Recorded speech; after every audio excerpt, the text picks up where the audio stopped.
22 million black victims of Americanism are waking up, and they're gaining a new political consciousness, becoming politically mature. And as they develop this political maturity, they're able to see the recent trends in these political elections. Any minority that has a block of votes that stick together is in a strategic position. Either way you go, that's who gets it. You're in a position to determine who go to the White House and who stay in the doghouse. You're the one who has that power. You and I have never seen democracy. All we've seen is hypocrisy.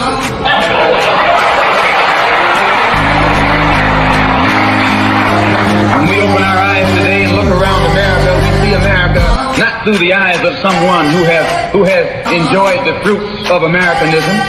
We see America through the eyes of someone who has been the victim of Americanism. We don't see any American dream. We've experienced only the American nightmare. We haven't benefited from America's democracy. We've only suffered from America's hypocrisy. And the generation that's coming up now can see it and are not afraid to say it. And are not afraid to say it. And are not afraid to say it. And are not afraid to say it. And are not afraid to say it. And are not afraid to say it. And are not afraid to say it. And are not afraid to say it. And are not afraid to say it. And are not afraid to say it.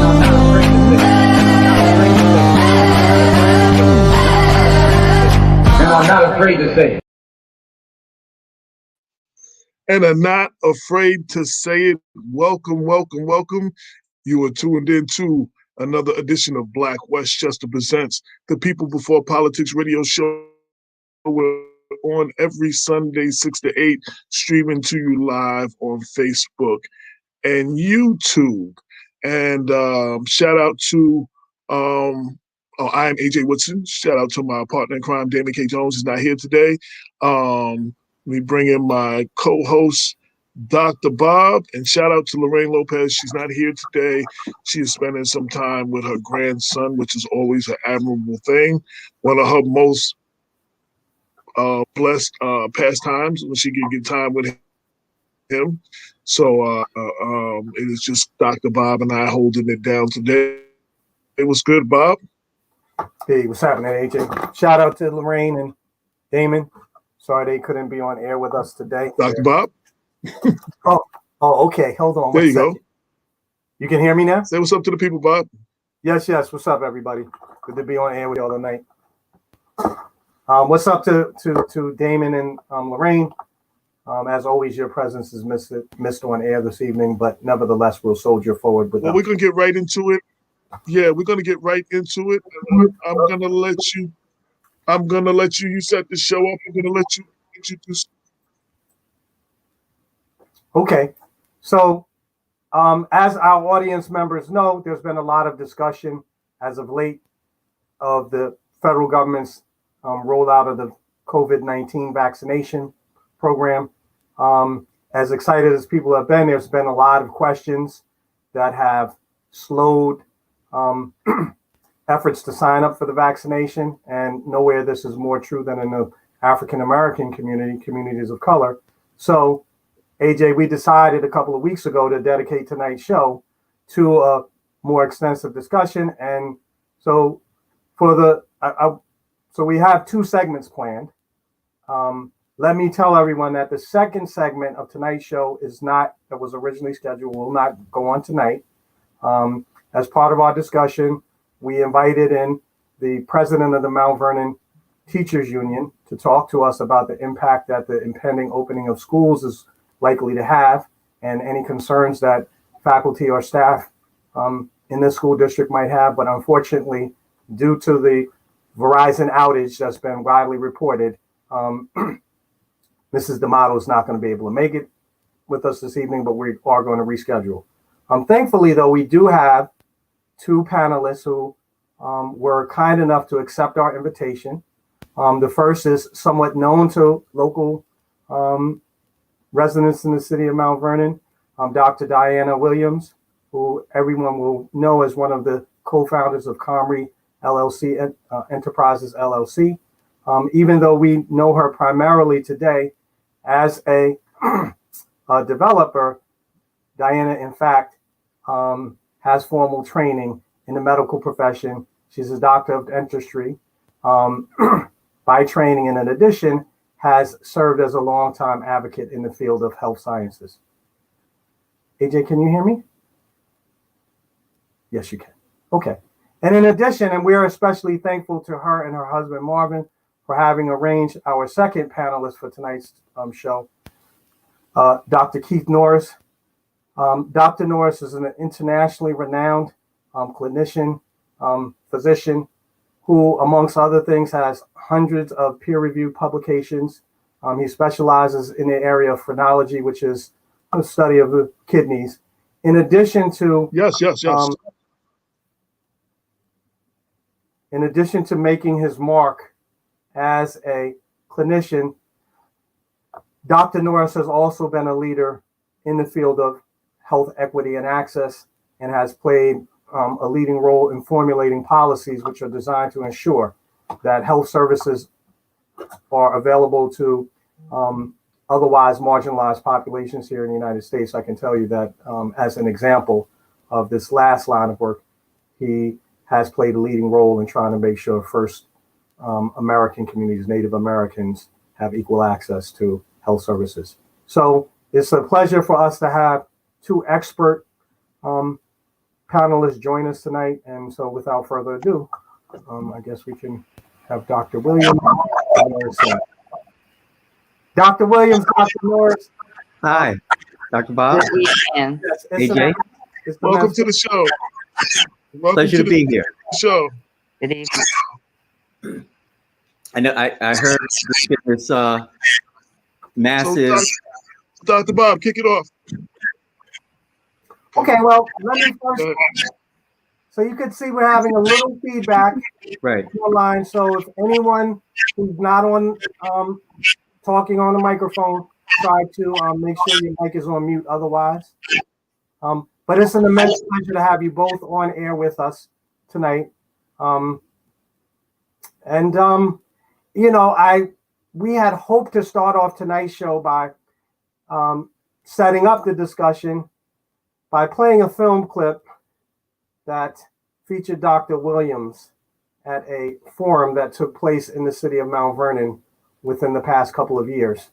I viewed the clip, Diana, but I know that your essential point in the clip was the rather prescient observation that cities like Mount Vernon, where there seems to be a neglect of our public health infrastructure, run the risk of being especially hard hit by an epidemic.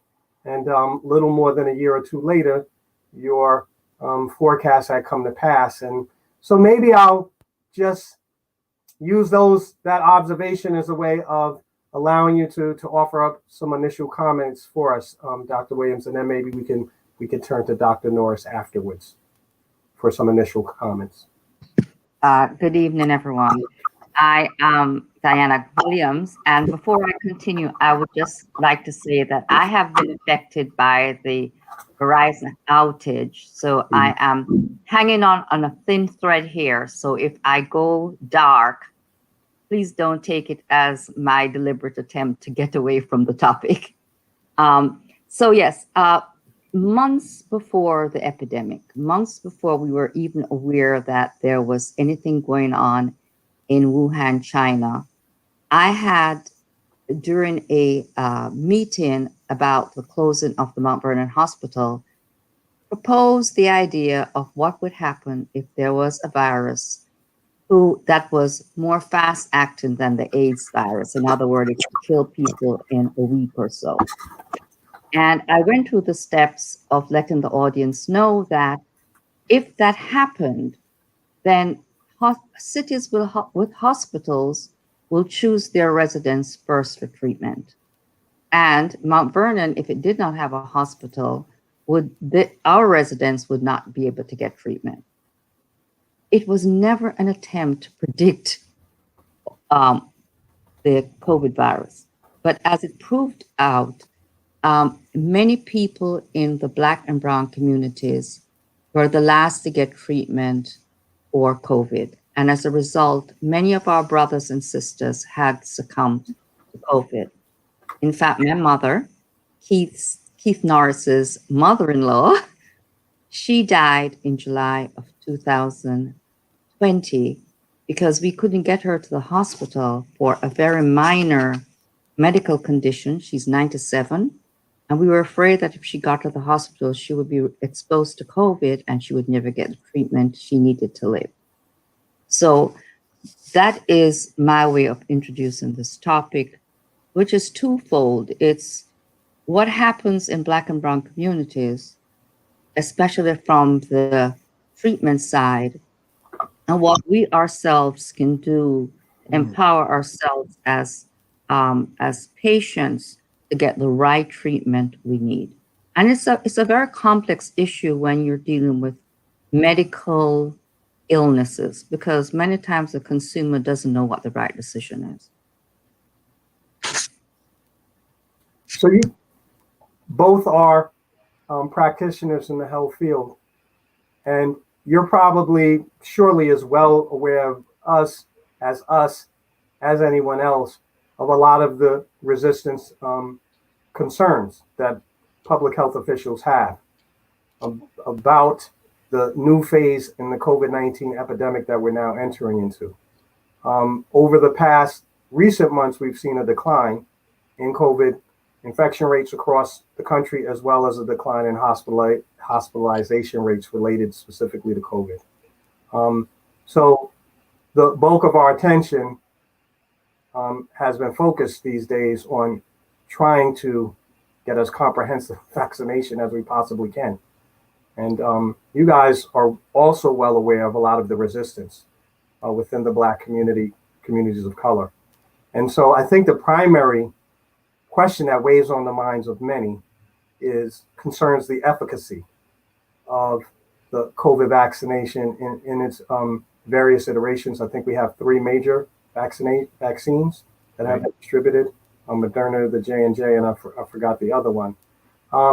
And one of the real benefits of having voices like yours, experts like yourself on air, is to really offer up some insight into the vaccination development process. And so that's what I initially wanted to focus our remarks on. And Dr. Norris, since I do know that you are a clinician and have undertaken numerous clinical studies of not only drug treatments, but other treatments as well, I imagine.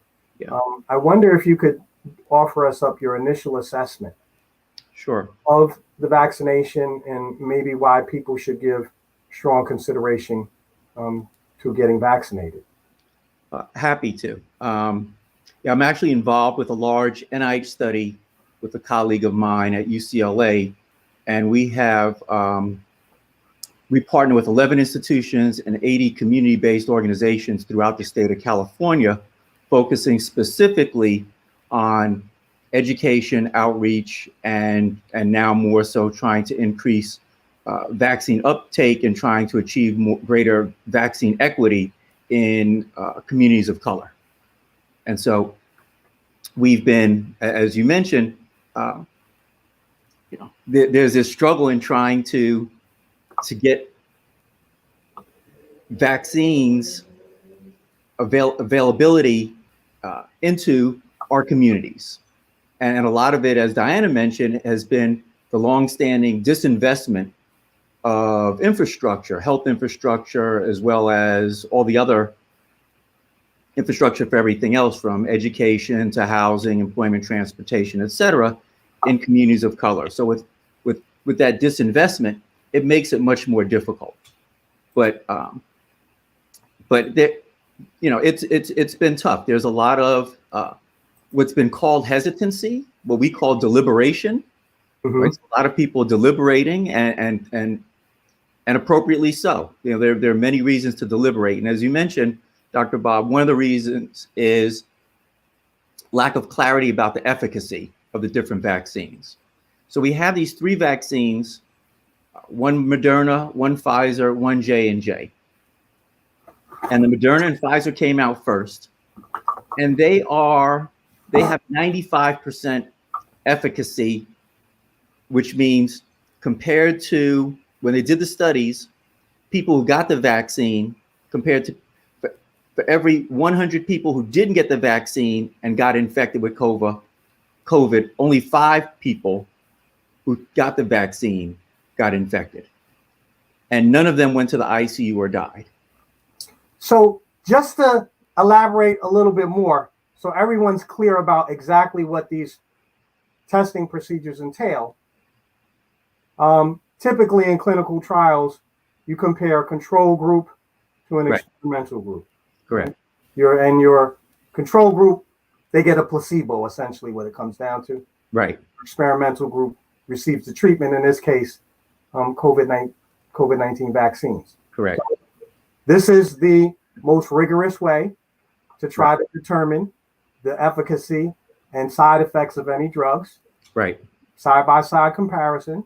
So long as the groups are relatively comparable, you can take it that this gives us an indication of whether or not this is efficacious and whether it's safe. Right. And all the studies that you're aware of indicate that compared to control groups, a high percentage of people are being safely vaccinated.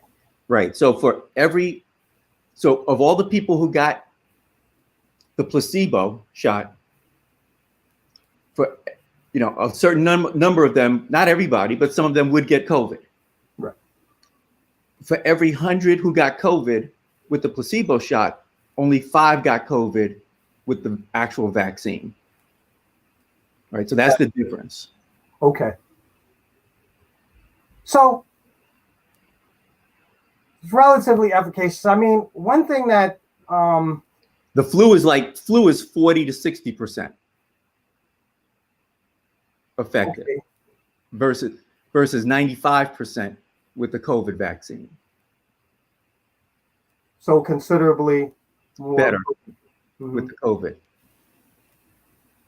Right.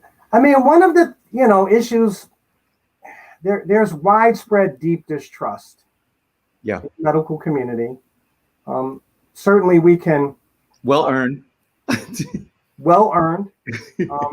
Many of us are most aware of the infamous Tuskegee experiments as an example of deliberate medical malpractice. Right. But I am sure that you're aware, Dr. Norris and Dr. Williams, I'm sure you guys would even be more aware of other instances where you've had medical malpractice that has made people hesitant, cautious about it. But you know what? I mean, my own sense is that we may be giving undue focus to instances of medical malpractice, and we have to put it in the broader context of vaccination programs across the United States that have been going on for generations now. I am 53 years old, born in 67, and when I was a kid, all of us here, we had to get our MMR. Yeah. This has been a requirement for attendance of public school for decades now, and so far as I know, the MMR is an example of a vaccination regimen that has proven relatively effective with very little controversy. So this is just one example of a vaccination program that African Americans, persons of color, have participated in wide numbers. And it seems to me like we need to take into account the record of success in our public health program as well as record of failure. So I'm just curious for both of you, how do you think the instances of mismanagement and ineffectiveness compare when stacked up against more successful vaccination programs that African Americans, persons of color, participate in seemingly all the time?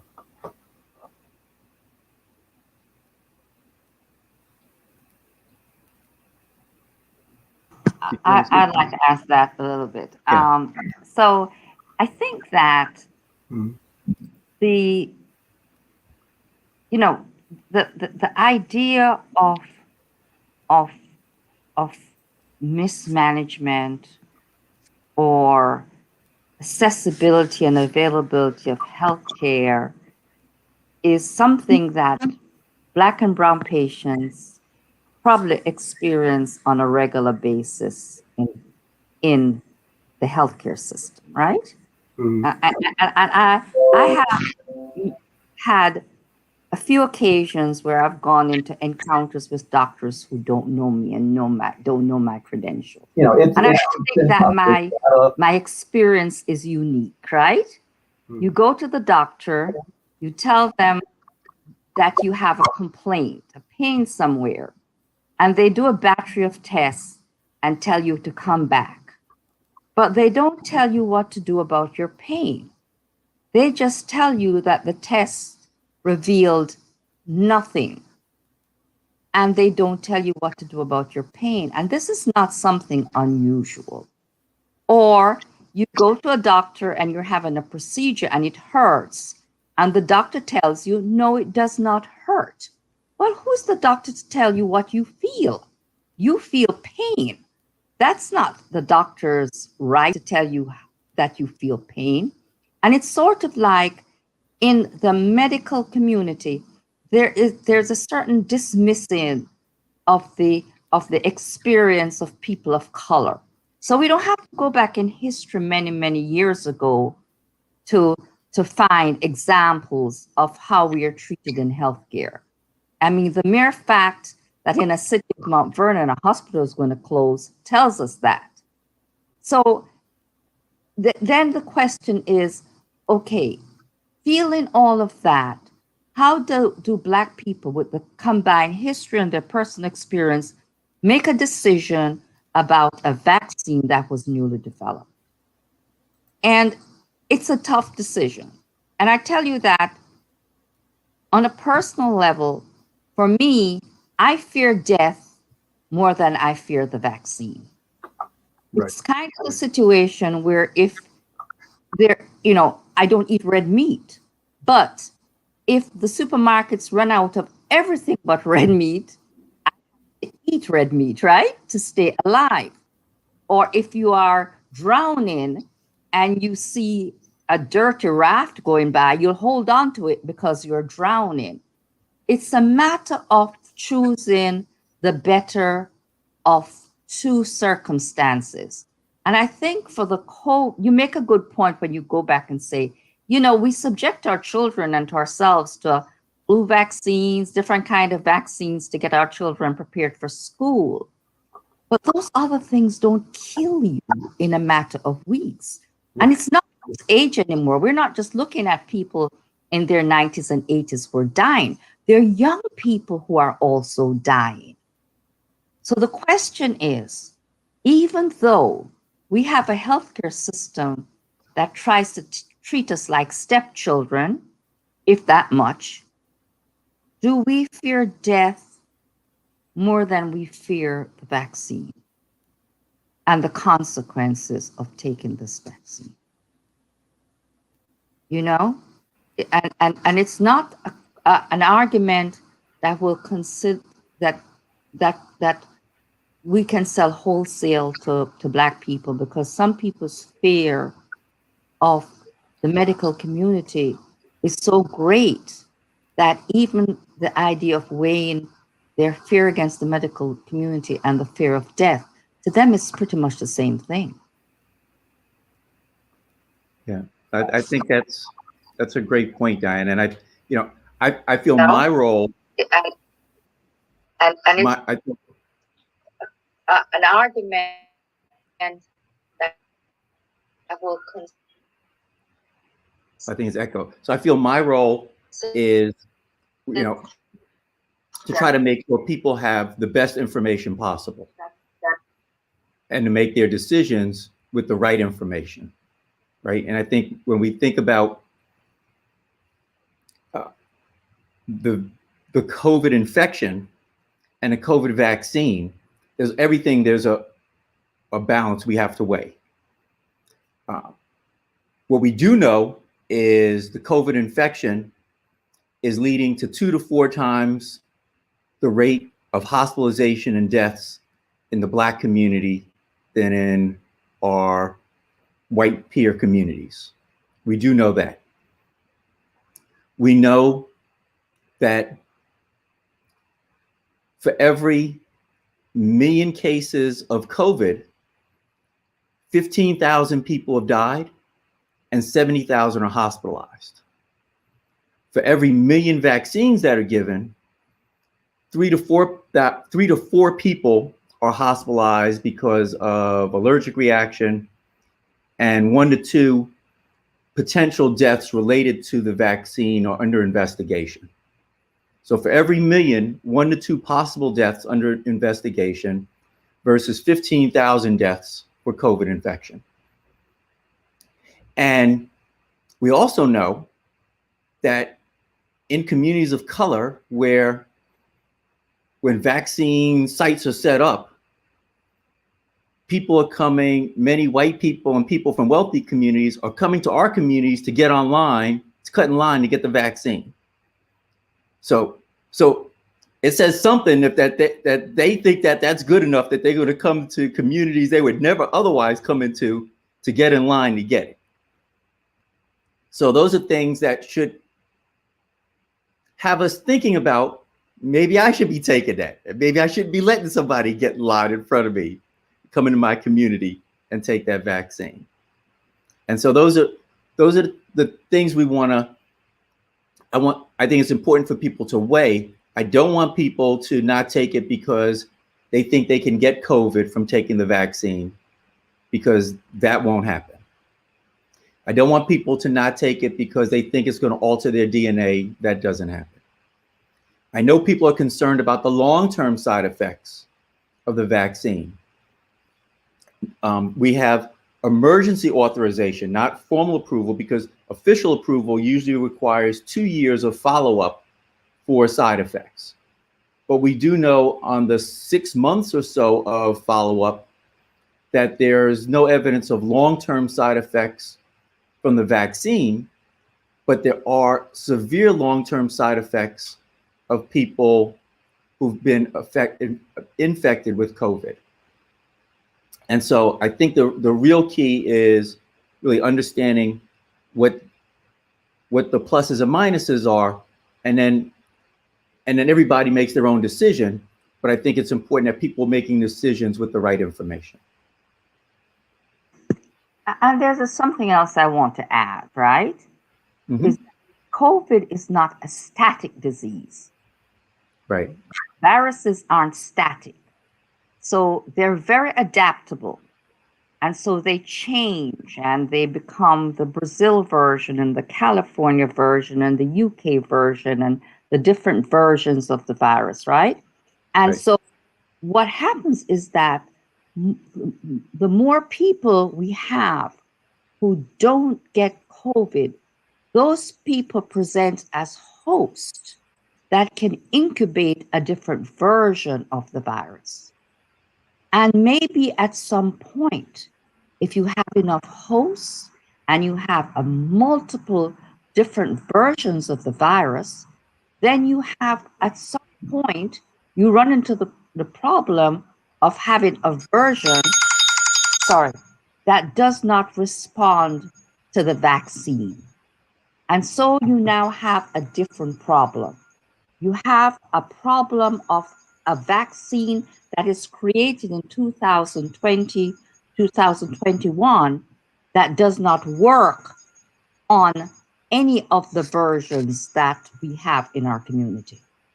And so that is the scariest part about the COVID and us waiting to get a vaccine. The pondering and the waiting just creates opportunities for COVID to transform into something else for which we don't have a treatment. Right. And then what? No, great point.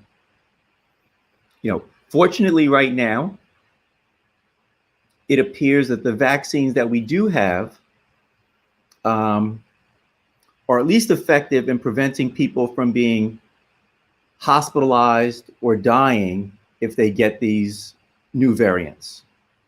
But I think it appears that you still may be more likely to get COVID with the vaccine, even if you may get more likely to get COVID with the variants, even if you've had the vaccine. And so that's being looked at right now. But I know the new J&J vaccine, so there's a third vaccine, Johnson & Johnson, and it does just as good as the other two vaccines in preventing hospitalization and death, but it's not as good in preventing moderate to severe COVID. So bad case of COVID that you would have at home. And that's probably because when it was tested, so it was tested after the others, and when it was tested, there were more variants around. So it looks like it's helpful, that it gives some protection, it appears, maybe against the variant, but not as much, not as much as against the COVID before the variants. And I agree, Diana. What we don't know is when the next variants come out, there may be no protection against those new variants. So that would be even more dangerous.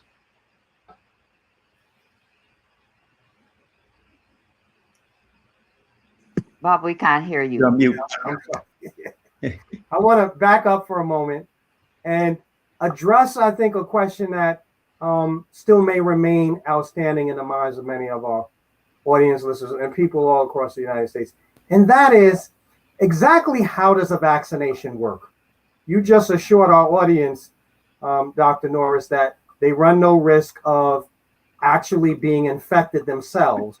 Right. With the virus that is not, in fact, what a vaccination consists of. And you also explicitly mentioned that people run no risk of somehow or the other tampering with their own genetic mechanisms if they take the virus. And I think implicit in your statement was a lot of questions that people have. Exactly what is a vaccine?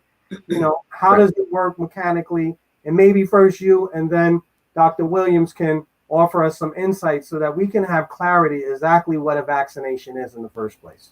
Sure. So that's a great point, because there are some vaccines that take a virus and weaken the virus. And that's the attenuated virus I heard about when I was taking virus. Right. So that's what's called the attenuated virus. And so we get injected with an attenuated virus, and then our body develops antibodies and immune response, and now it's ready to fight the virus when we get exposed to a full live virus. But if you get that attenuated virus and your immune system is not up to speed, then you could actually develop that infection. That attenuated virus could actually cause infection. The vaccines we have presently approved for COVID don't have the virus. They just have pieces of what's called RNA. It's sort of machinery that makes proteins, and it's coded to make a piece, to have your own cell make a piece of the virus, the spike protein that the virus uses to attach to cells. So we get an injection with a vaccine. It goes into our cells, and the RNA tells our body to make this protein.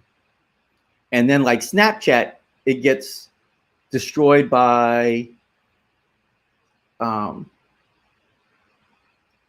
cell itself and goes away. And what we have left is the body's starting to make these spike proteins, and these proteins are foreign. And so we get an immune response to them. And that immune response causes a lot of people to have side effects when they get after the vaccine. So for a lot of people, for a day or two, or maybe sometimes even 3 days after the vaccine, they get side effects. And the side effects are because their body's now seeing this spike protein from the virus. And so one could have a response just like as if you were exposed to the virus almost. But now you've built up this immune response, but you don't have the virus. You just have this one little protein. And what'll happen is when you now get exposed to the virus, hopefully now your immune system has seen it before, and it's ready to fight it and hopefully prevent it from causing you to get sick at all. But if you do get sick, it should prevent you from getting really sick and having to go to the intensive care unit or die, right? So we're trying to create immunity and prevent eulogy.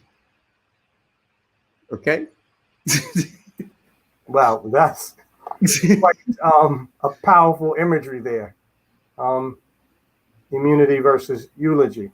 So, I appreciated Dr. Norris. I hope that it clarifies at least some of the questions that people have about the actual nature of the vaccination itself. I know that in many of the discussions that I've been privy to, just amongst everyday folks, there does seem to be a lot of concern that, in fact, what we're being asked to participate is in some sort of genetic engineering experiment. And many folks are quick to bandy about technical genetic terms, Right. about RNA and, which I think can mystify people as much as it can clarify any questions that they have.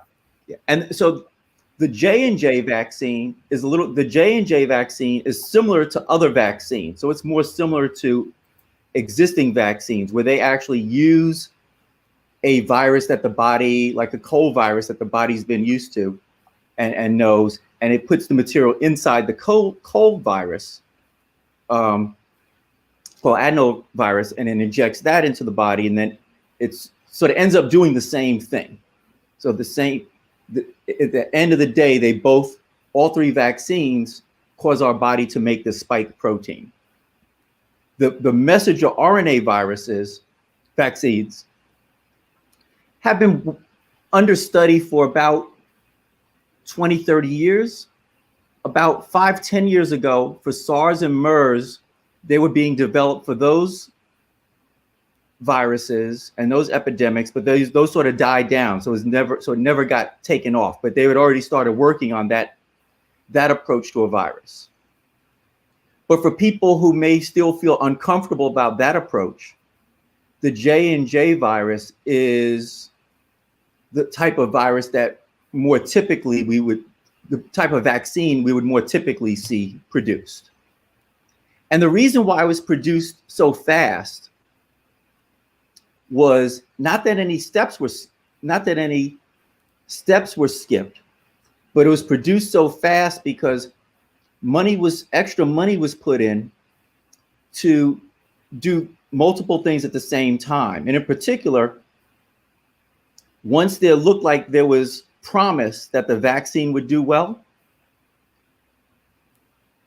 federal dollars were made available to many of these pharmaceutical companies to start mass producing the vaccine with the hope that it would actually end up being good.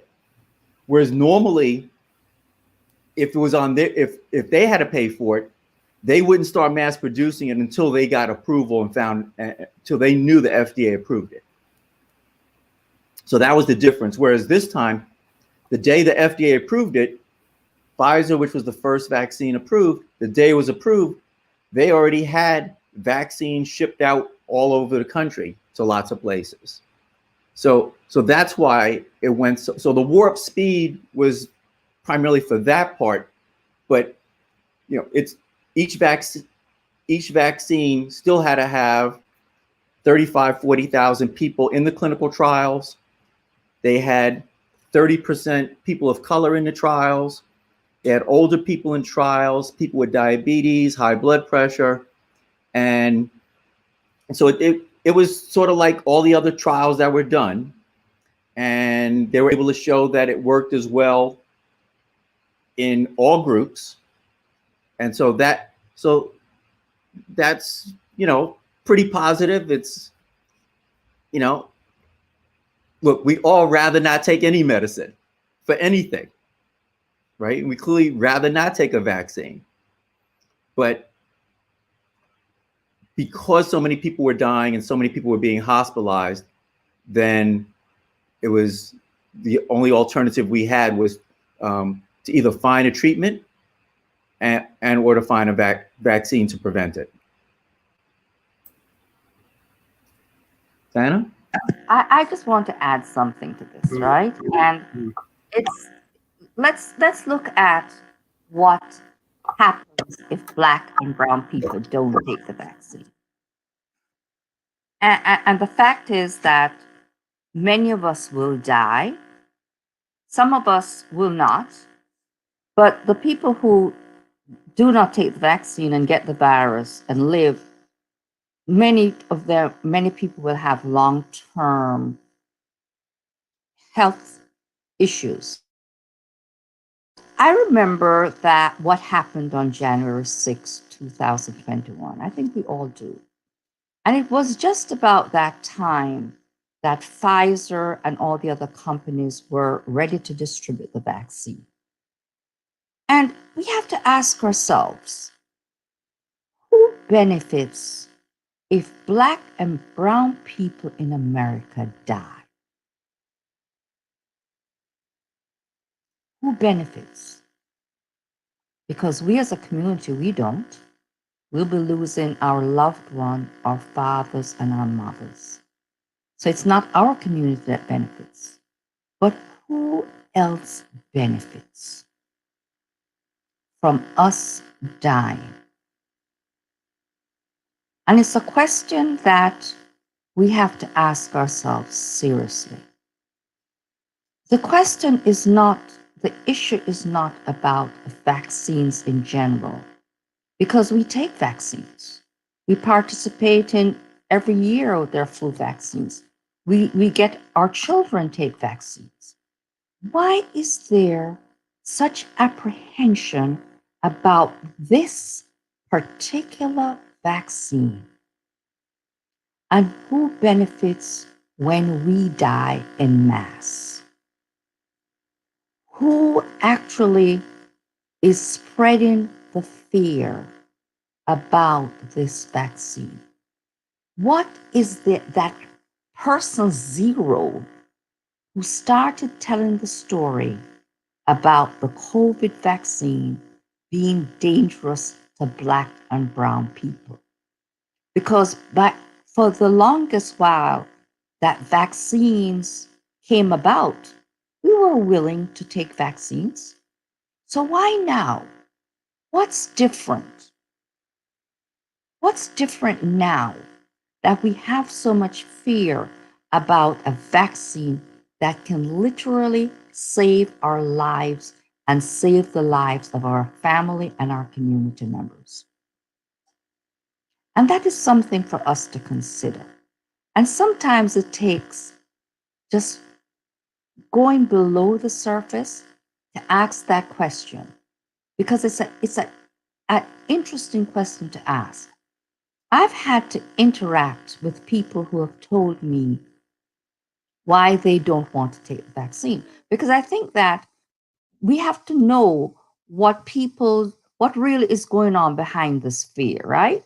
So, because you can give, maybe it's not the facts about whether the vaccine will kill you, it won't kill you, it will mess with your melanin, which I've heard, and so people with more melanin are likely to die. Maybe it's something else. And I tell you what I hear. I hear people when I ask them, why do you not want to take this vaccine when you've taken all the others? And you know what they say? I just don't trust it. But you trust all the other vaccines, right? How come you don't trust this one? Well, they could make it so that it's dangerous. But you have your children taking vaccines to go to school. Your most precious thing. You let them, you surrender them for vaccines. So why do you want to take this? Why don't you want to take this particular vaccine? And you know what? Most people don't know why they object to this particular vaccine. And so the question remains, who benefits when Black and brown people in America die en masse? When millions of us die, who is to benefit? Who wants this rumor that the vaccine could hurt us? Who wants this rumor to be true? Who wants this to be true? I'm not going to answer that question, but it's a question worth asking as we ask ourselves the question, why we're not taking this vaccine. Why there are people in third world countries who would love to have the vaccine. It's a question worth asking. Who is really behind the curtain, who's spreading this fear? That is a great question. It is a great question, Dr. Williams. I know that I've long harbored the suspicion that at least the last administration, by far one of the most right-leaning administrations that we've seen in the United States during the course of my lifetime, a half century or more, the denial about the far-reaching health consequences that the COVID-19 vaccine had on the U.S. population as a whole, but disproportionately on people of color, I think it makes it amongst the first suspects that we have to look at. The reality is that we know from all of the reporting that is available is that communities of color have suffered disproportionately, both in terms of deaths, long-term hospitalizations, but also our communities are being hammered by the emergency measures that I think we have to institute if we're going to halt the spread of the virus so that it doesn't do any more damage.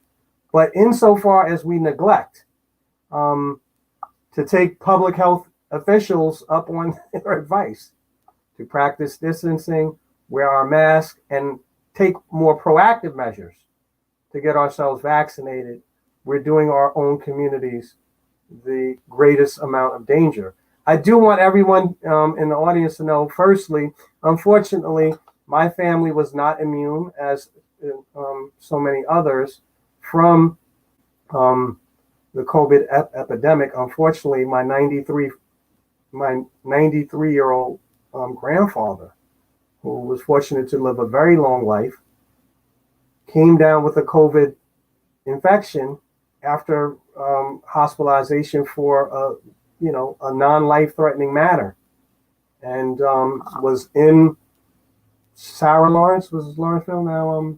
I guess Montefiore over in Bronxville, when patient zero on the East Coast was identified, and shortly after he passed away. So I know I've got a personal stake in it. My family has, suffered deep anguish as a result of my grandfather's death. My mother continues to mourn over the fact that there were no family members there to hold his hand. But in addition, I've tried to take measures to ensure that that doesn't happen to me by going out and getting my first dose. I think of the J&J. I'm scheduled to go in tomorrow to the health center in Mount Vernon to have the second dose. And so I'm urging everyone to, seriously weigh who exactly is going to benefit if large numbers of us, as Dr. Williams has said, continue to cast doubt on the efficacy of the vaccine or see it as some sort of conspiracy effort to, essentially rid the United States of its Black population, when all the evidence indicates that precisely the opposite is true. If we don't participate, we're more likely to suffer. So, I think it's something we have to consider. So I did want to ask, just so we can make it plain, from a clinical standpoint, lots of commentators in our public media have raised doubts about the appropriateness of becoming vaccinated on the argument that maybe the protocols that were used to test the efficacy didn't include sufficient number of people of color. As you both know, one of the historic problems that some of our medical trials have had is underrepresentation of important socio-demographic groups. But Dr. Norris, from what you were recounting for us, it sounds like there was, in fact, a sufficient representation of persons of color. And I just wanted to know if you could elaborate that on a little bit, and maybe then you, Dr. Williams. Yeah, it's about 30% or more were people of color, and I'm thinking, around between the different studies from 10 to 15% African American and Hispanic. So that's about our percentage in the population. And as you said, historically or traditionally, in most clinical trials, our numbers are even lower, right? So our numbers, we may have 5%, 6% of the representation may be Black or African American participants. So here we're at 10, 12, maybe even 14% in the different studies. So there was very good representation. Matter of fact, I forget which one of the studies, in one of them there were no COVID infections in Black participants. Right. Now, I don't want to go and say, like every Black person who gets that will be immune. It's just a sample size, but that's pretty good, right? So if no one in the study got it, we feel pretty good that Black individuals who get the vaccine would at least be 95% protected from the virus. So the representation in the studies was good. Now, early on, in some of the early phases, the representation was really low. Right. And I think so then there was a big effort to increase the participation. And, we, as we've talked about here, we can understand why participation might be low. But fortunately, we were able to have enough people participate.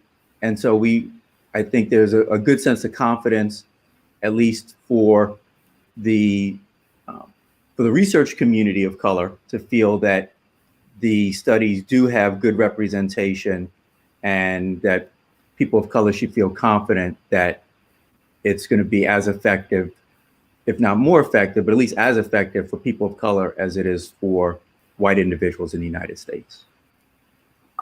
It sounds to me like the outreach to communities of color following early phases where there wasn't sufficient participation was deliberately undertaken to rectify the problem. Absolutely.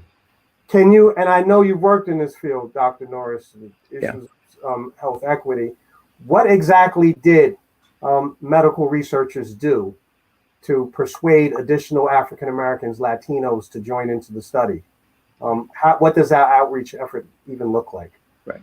So what we did was we worked with a lot of our community-based organizations that we partner with, many of the church communities, and we did town halls around education. And then with that, talked also about the fact that studies were going on, and if people were interested in participating, that there was these opportunities to participate in the studies. So I think with more education and better understanding about it, people had a different sense of what it might be. And what they knew was, I think the way most of the studies were set up, that out of every 3 people in a study, 2 would get a vaccine and 1 would get the placebo. Okay. So early on, there is no vaccine. So being in the study, you have a 2 out of 3 chance of getting a vaccine, which you hope would be, and the early studies suggested it creates antibodies and would be good. So now you're thinking, well, if I don't participate in the study, I'm not getting anything. If I participate, I have a 2 out of 3 chance of getting the vaccine.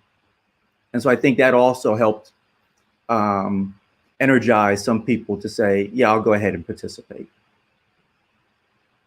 Dr. Williams, did you want to add anything to the effort to make sure there's adequate representation of persons of color, or anything else? Well, I certainly would like to add something else.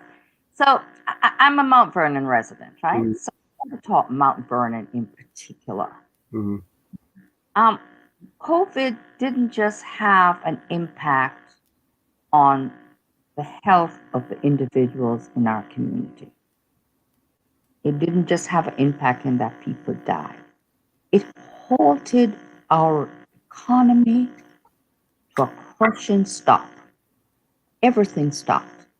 Now, for brown and black skinned people, that is terrifying because we don't have millions of dollars sequestered away in the stock market or in bank accounts or gold or bonds or whatever it is the members of another community have. We don't have that. Many of us are living from check to check. So when the economy stops and our jobs stop, we are left in a desperate state.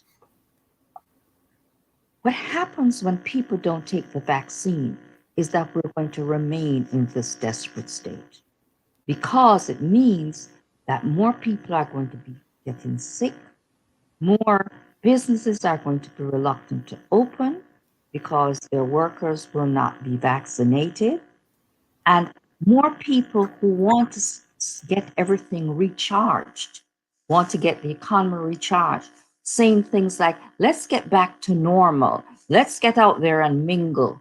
Let's go to restaurants. Let's go shopping again. Those things won't happen because we'll always be in a state of shutdown because we have more people and many people in our economy, in our town, who are not vaccinated, who are getting sick. So we sort of create this state of poverty for our community and continued poverty if we decide that we don't want to get vaccinated. Yes, I know. I am not my brother's keeper, but you know, in actuality with COVID, you kind of are because your brother is your keeper. So if your brother doesn't get vaccinated and you don't get vaccinated, one of you going to risk giving the virus to each other, right? And so we have to consider this in communities of color. What happens if vaccination doesn't take place? We're never going to go back to normal. People are going to get poorer and poorer. And I know that President Biden right now is throwing money at everyone, but that's going to stop one day. It is going to stop. And we're still going to that place where we need money. At some point, stimulus checks are going to stop. At some point, PPP loans are going to stop. And then what do we do? What do we do then?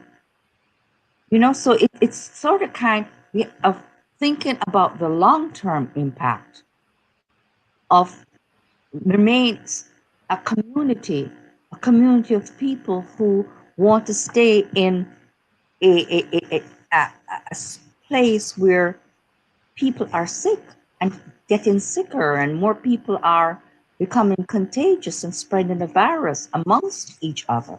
You understand what I'm saying? And we're at greater risk in brown and black communities than the risk presents itself in Caucasian communities. Yeah. And Diana, I'll just say, you know, as you mentioned that, when we went back to your point earlier about why would people be spreading messages of fear for taking the vaccine in black and brown communities, not only does it lead to more deaths and hospitalizations, but it leads to prolonged economic hardship. It leads to closures of small businesses, and it leads to fire sales for people who have money who can come in and buy those businesses. And who would that most likely be? People who are probably spreading the fear. Absolutely. Remember the message of January 6th. It was loud and clear. It was a message that was loud and clear to America. And yes, those very people who are spreading the fear, they benefit. Because look at Mount Vernon, beautiful city, right next door to New York City. You can get from the Mount Vernon train station to Manhattan in this much time. Guess what happens if Mount Vernon residents do not take this vaccine? Then we're going to become a place where other people can come in and exploit us. We become exploitable. And that is what will happen. And we cannot let that happen. This is our hometown. This is our home. This is our home. Sometimes in life, there are just tough decisions to be made. It's never going to be easy to make a decision. But weigh the scales. Look who benefits, look who hurts. And that child you have in your home, look in their face and ask yourself, do you want to be around? Do you want to be around when they grow up? Do you want to take the chance that you won't be around when they grow up? You know, there are no guarantees in life, but sometimes you just got to take the best shot you got. Right. Yeah. I wanted to amplify your point because I think one of the important debates, long overdue debates that we're having, especially in the African American community, communities of color, are what facets of European culture that we are necessarily inherited as Westerners should we embrace, i.e. science, and what aspects of Western culture do we need to take a more critical stance on? And Diana, you really alluded to it. There is a kind of rank and extreme individualism that we have internalized within our communities that rejects the idea that our fates are linked together. And Dr. Williams, you're reminding us that nowhere is this more true, but in the dynamics of public health, that the much vaunted discussion about herd immunity, I think, is really what is at stake here. If we do not have a sufficient number of people vaccinated within communities of color, essentially what we run the risk of is some sort of rolling mini kind of epidemic, more localized outbreaks, because we're not getting a sufficient threshold of people vaccinated, and we're leaving large numbers open to falling ill because of either the original or some of the variants that apparently are emerging. Some of the discussion, I'm not an expert, I'm looking to you guys to provide us expert advice, but some of the discussion that I've seen on our public airwaves suggests that one of the dangers that comes from insufficient number of vaccinations is that it makes the population as a whole more susceptible to some of the newer, more potent variants that seem to have developed in recent times. So, Dr. Bob, I just want to stop for a moment. Science is not owned by European, and science didn't start with Europeans. Science started somewhere around the time of the beginning of life, when someone was cooking something and they put something in it and it killed a family member, and they said, oh no, we don't want to do that again. Let's put something else in it that won't kill a family member. Science is a trial and error type of event. That's what science is. It's right. It's things. And that started with the beginning of man. Every day in our life, without calling it science, we use the scientific method with our children, with our spouse, in our families, right? There are different cultures that have created the pathway for us to get to where we are now in terms of these vaccines. It did not happen solely out of Europe. It happened out of contributions from different cultures. So as people of color, as people who are brown or black or yellow, our cultures also contributed to what is now science. The unfortunate thing is that Europeans have benefited more from science than many other cultures.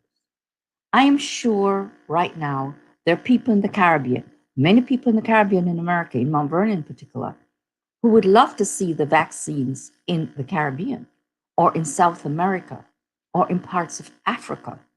But it seems as if the drug companies seem to think that it's only fitting to present these vaccines to European countries and not to the other countries of the world. And COVID is an international incident. It's a huge international incident. And before it's over, millions of people on this planet will die. And it should not happen because, as you say, the science is there. We have politicized the science to make it only belong to certain people. We have created fear with the science, so some people refuse it. But the science is there and the capability is there. So it's just a matter of getting it out to everyone.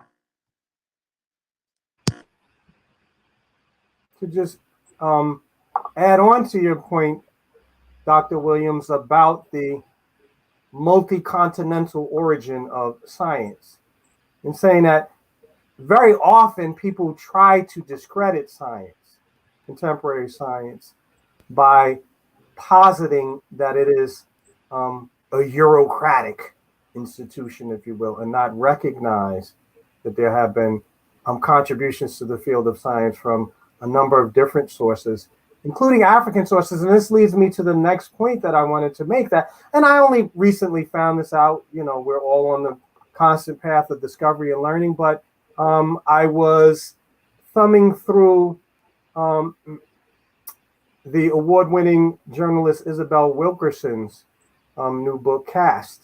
And I became aware that she found out that the first use of vaccinations in the United States was a result of the cultural knowledge of an enslaved African American, maybe 17th, 18th century in the United States. And I really found that to be quite striking, because so often when we're having this discussion about vaccinations, we seem to have lost sight that it is, in fact, a discovery of indigenous peoples, and they're most likely as a result of long interaction with animals during, early stages of our development, of humanity's development. But it's rather interesting that people seem to be unaware, as I was, that so far as I know, African cultures have transmitted knowledge of vaccinations down to us today, even though they may have now become more advanced and more sophisticated. But that core approach is, in fact, closely associated with indigenous African people. Yeah, absolutely. That's a great point. And as you said, it's easy to lose track of that, or not be aware of it. Okay, Diana? And Bob, I think that what you just said should be something that we repeat in our community, right? Repeat in our communities that someone that came to this country, someone who was African, who was an African American, is the person, a woman, who made some of all this possible. Her contribution made all this possible. It's something that we should put on Facebook and Instagram and TikTok and everywhere, for people to know that we contributed to some of what happens in this world that we call medicine, that many times we're denied. We're denied these services. And yet it is someone who is of African descent that made this all possible. And our children need to know this. So yes, I think that is a very powerful statement. Diana, I wanted to pick up on the theme of deliberate misinformation that you raised a few minutes ago, because I think one of the things that we have to pay attention to in the contemporary media environment that we now find ourselves in, where a lot of the traditional controls over the dissemination of information have been done away with thanks to social media, right? In old media, the publisher of the paper, the program manager at the news station served as a kind of gatekeeper to ensure that, the most far-fetched kind of stories were less likely to make it into our media environment. And it seems to me like it is precisely that which has dramatically changed today and is allowing for the introduction of a lot more disinformation.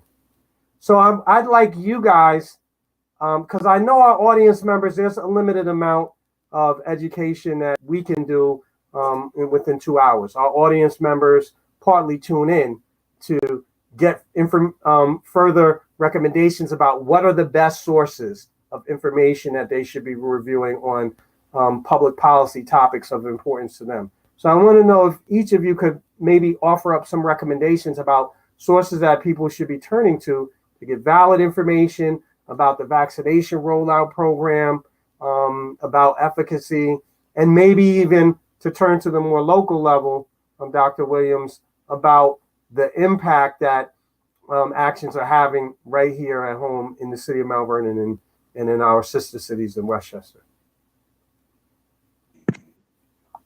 I'd like to answer the question first before Keith gets the question, because I think he can actually maybe pinpoint some of the most reliable sources where we can get information from. But I will say this.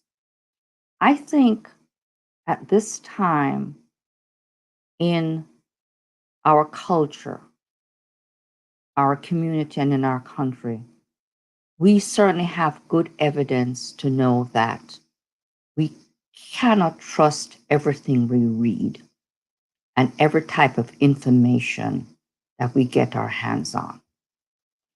It's going to take a fair amount of kicking of the tires to see if this is sound. And we are in a time in our society where we are experiencing information overload. And much of the information we cannot trust. Prior to the last presidency, I would be reluctant to use the word conspiracy theories. But during the last presidency, we saw what can happen when conspiracy theories go unfettered, right? We saw that was almost the United States of America was almost leadership were put in danger because of conspiracy theories. And we have a sense that because Donald Trump is no longer in president and he's no longer the president and he no longer has a Twitter account, that these people have not gone away and that they might be existing somewhere in some underground channels, at least maybe to us, but they exist somewhere spreading more types of information that is injurious to the American government, the American society as a whole. I sympathize with parents and people who have good intention, who are trying to find the truth and trying to find the facts, trying to find unvarnished truth, because it's very hard to find that. Because the truth, the facts, the unvarnished truth is colored over by anything that seems to be fake and colorful and has, some type of story that is entertainment, right? And so it's very difficult to find that.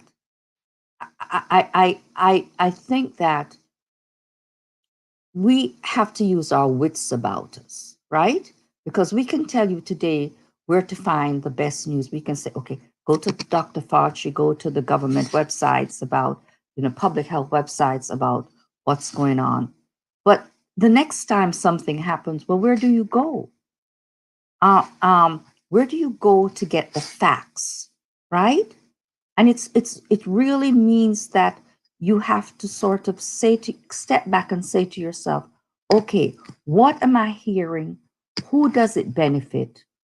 And let me go to these other sides, and let me go to the side where someone doesn't have anything to benefit.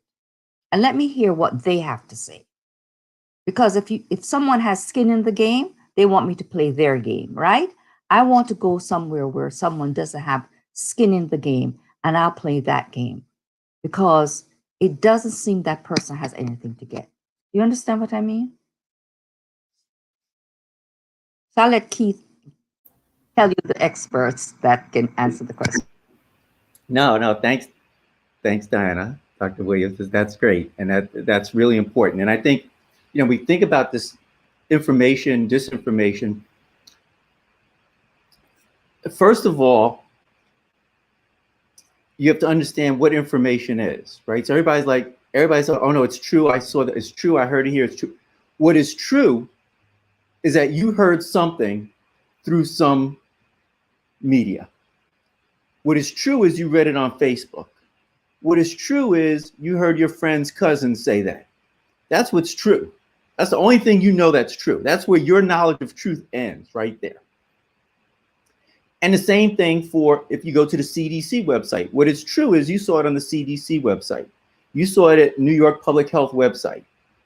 That what is true is that there. Now you have to say, of these sources, which do I think is the more credible source of information? As Dr. Williams said, which of these has least to gain per se? As Dr. Kamara Jones, the former president of the American Public Health Association, would always say, you always have to ask yourself, we're in America. How might racism be operating here? Right, that's always something we want to think about, right? Because we are still in America, so we have to be thinking about these things. So, but for me, right? So my sources, I usually go to the CDC to look up information. I go to the National Institute of Health. I go to the Kaiser Family Foundation. So the Kaiser Family Foundation has a website. It's a not-for-profit, and they have a lot of information. There's a great organization in Oakland called COVID-19 Black, and it's information for the Black community on COVID. So COVID19black.org. And I do a lot of work with, I'm not in Oakland, but I do a lot of work in Oakland, primarily Congresswoman Barbara Lee, who's based in Oakland. And so do a lot of work with her office, and she has several community-based organizations she works with. And then there are, you also want to look at local resources, right? So who are, some of the federally qualified health centers and community health centers, your local physicians. They will be individuals who have information that will hopefully be able to either validate or not other sources of information that you're not sure about. And so the first thing you want to do is validate your information, and validate your information with other sources, right? So don't validate what's on Facebook by the number of other people on Facebook who've checked yes that they like it. That's all. That's just asking the same people again. So you want to see, are there other sources that say the same thing? But it is tough. We have so many sources of information. We only have so much time, and it is tough to get information that we feel comfortable with. Unfortunately, some of the more credible sources of information were specifically demonized and marginalized during the previous administration. So the previous administration specifically did that to the CDC, to the Food and Drug Administration. in order to say, now the only person you can come to, the only person you should feel comfortable listening to information from is from the White House, right? And we should not be going to the White House for health information. There's lots of things we may want from the White House. Health information is not it. So I think that, hopefully we're getting information from the science community, from the medical community. Again, as we talked about earlier, we know that those community, I'm part of the community, and I understand it has not always been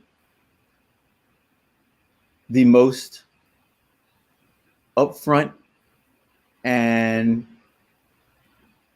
the most caring and mindful and respectful when it comes to treatment of Black and brown communities. So I understand that. I'm in part, that's something I have to always deal with, and I have to be cognizant of what I do and what I say and how I reflect what I do, because I'm part of that community, right?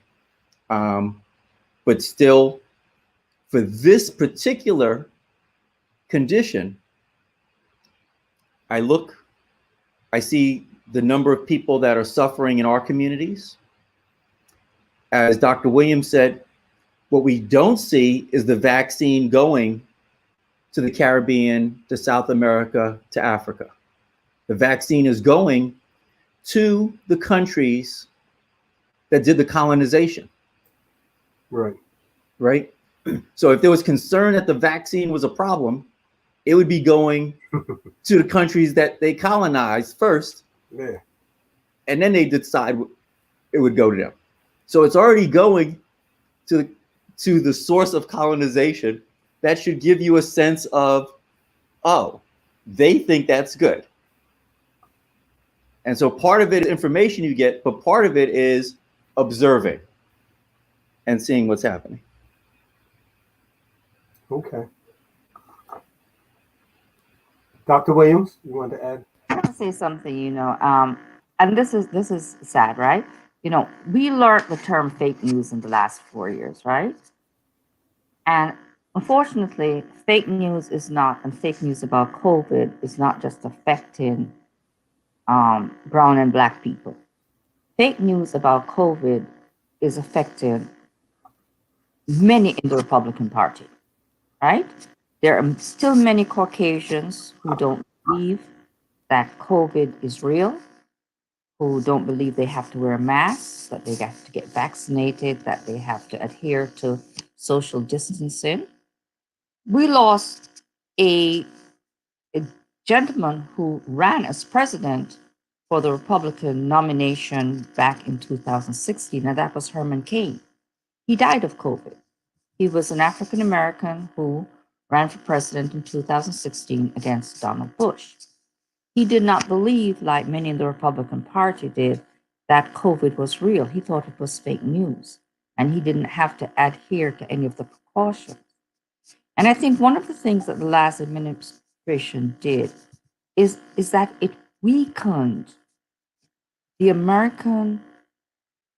average American faith in what the truth is. It's a very unnerving thing to think you can't trust your government. And once that trust goes away, even with a new president, it's hard for it to come back, because even though Donald Trump has not been president since January, there are still people in our society who believes that COVID is fake news. And this is a real sad commentary on the damage that was done, not just to the Black community, but to our country as a whole, right? And to our international reputation. So there's something to be said about how we choose to share information and the responsibility to share it accurately, and what sources we choose for our information. And it's not always, as Dr. Norris said, it's not always the most popular place that will give us the most reliable information. Right, your comments are a reminder to me Dr. Williams, of the concerted assault I think that all of us have witnessed, waged against the scientific community for decades running now. And I know both of you are well aware of some of the forces here in the United States that have made these kind of repeated concerted attacks on science because it really did not fit with their preferred economic policies, to be quite honest. I think it's very important for our audience members to know that as a general matter, science is practiced here in the United States and abroad will raise important questions about a lot of the policy choices that we confront, whether it comes to the consumption of foods or other products and its impact on our health, or whether it's the long-term consequences of industrial civilization. And I mention both of them because those are really probably best examples that we find that this, in fact, this kind of attack that we're seeing on the science regarding vaccination, in fact, is just the latest. And that it's been well documented that the business community here in the United States fought a decades-long battle against scientific research that initially showed the health consequences of smoking. And we're aware because I'm a scientist. I'm a social scientist. I read the literature, I follow scientific developments generally. And I know y'all are aware of the kinds of mechanisms that have been used to begin to corrode confidence in science, including the funding of essentially anti-scientific projects or scientific contrarians whose sole purpose seems to be to give the American public the impression that there is far less consensus within the scientific community than there actually is. The best example, I recommend that people watch the PBS Frontline video documentary, Climate of Doubt, which shows the effort that the oil industry waged to suppress findings from its own scientists that carbon emissions were causing the climate to heat up and would do terrible damage to our climate. And it seems to me like the attack on the COVID-19 vaccine is only the latest instance where people who have other kinds of economic interests at heart, for example, in a serious economic downturn, which would leave millions of people, hundreds of thousands of people penniless, right, to sweep in and now buy up mortgage homes and stuff in cities like Mount Vernon that are really a plum. So, how does this fit the questions that are being raised on findings from the scientific community, that the COVID-19 vaccine is not to be trusted? I think that's a great, go ahead, Doctor. I think that you raise a great question, right? And it's a question of available and accessible healthcare, right? We are the richest, supposedly. I don't know if we are. China might be somewhere close to us. We're supposed to be the richest economy in the world, right? And yet, we haven't adopted this idea that healthcare is a right. We think it's a privilege, and it's a privilege for the people who can afford it, but it's not a right, right? And so you weigh that against what are the countries that have the happiest people in the world. And lo and behold, it's the people up by the North Pole, where it's dark for 6 months out of the year. And you're like, that's ridiculous. But you know what they have? They have healthcare for everyone. In those countries, healthcare is available to everyone. So we are in America, and we pit the poor against the rich when it comes to everything, and especially when it comes to healthcare. And I say this once and I'll say this again. We all in this world, and COVID has taught us, we live in an incubator. If I get sick, hey, you're going to get sick too. So if you can be rich as Methuselah, right? You're going to get sick too. So we have got to start thinking about healthcare more as a right, much like we think of the right to vote. Well, that's a bad example this week, right? But we have to think about it as a right. And then we have to then have policies that will make sure that people get the right to health care. You know, the problem is not the scientists or the doctors, it's the people who create the policy, the people who create the setup that if you have a nice lobbyist and you pay him well or her well, then you have the louder voice to their elected officials. And your elected officials will look out for the persons who have the loudest voice, forgetting that the American voter has the loudest voice, forgetting that they serve the American voter, not the high-priced lobbyist.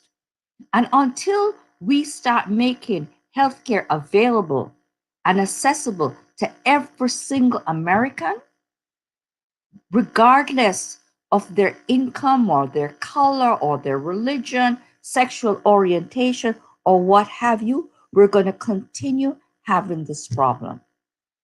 There is no reason why Caucasian people should be running to brown and black communities in the middle of a pandemic, places they'll never go to again, and they wouldn't be caught dead in to get a vaccine when those vaccines are set aside for people in those communities. Because the statistics showed that people in those communities, those black and brown communities, were suffering more. There's no way that should have happened. It should not have happened. And if the reverse was done, oh, we'd hear about it. They would take us out of our communities in handcuffs and tell us that we don't belong there. And quite honestly, many of us wouldn't make it into the cop's car. Our corpse would be on the floor. We know because it's been reported that there are people in the Trump family who got the vaccine way back when. These are the same people, Trump and his family, who spread the word that COVID was fake. The irresponsibility of that you would give the vaccine to the very people who are telling the American public, hey, you have nothing to fear. You have nothing to fear, but they were getting the vaccine. There is not a word to characterize that and describe that kind of activity. Not if you're a person of conscience. You can't describe that. How could you? And then we tell poor people in these communities that they can't have a hospital. You tell people in Mount Vernon, oh, we're going to close your hospital. And I mean, you know, I know that after COVID is over, whenever, they're going to try to close Mount Vernon Hospital again. But will they go into another community where the Trumps live and try to close their hospital? No, because in America, healthcare is a privilege only available to the people who can afford insurance. And if you lose your job, you don't have insurance and you don't get healthcare. Yeah, it's a privilege for the privileged, right? And as Dr. Bob said, you know, for all of these, you know, from the oil company to, you know, the attack on science broadly is to then say, well, you know, some people came up and said it would be better to have healthcare for the whole country, because if you have a healthy country, you can have a more productive country, you can have, and that would be better.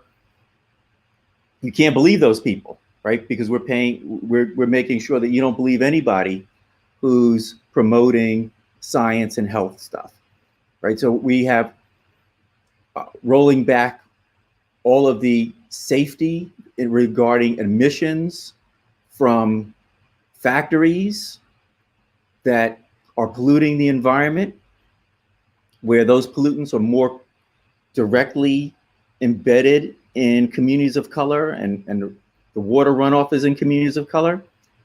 And again, a lot of money goes into convincing everybody, don't listen to the science that says you're getting sick when you drink polluted water, and don't listen to the science that says you're getting sick when you breathe in polluted air.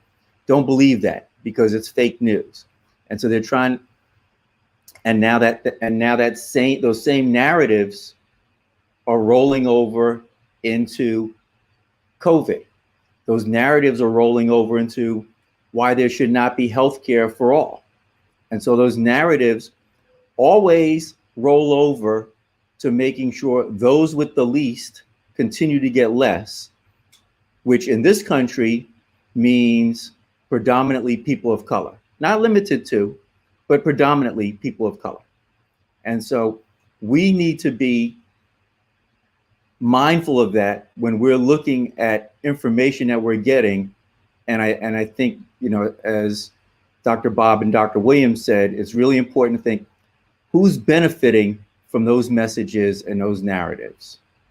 And that should be an important consideration in thinking through, is that information, how valid is that information, and what type of credibility do I give that information as I move forward with my life?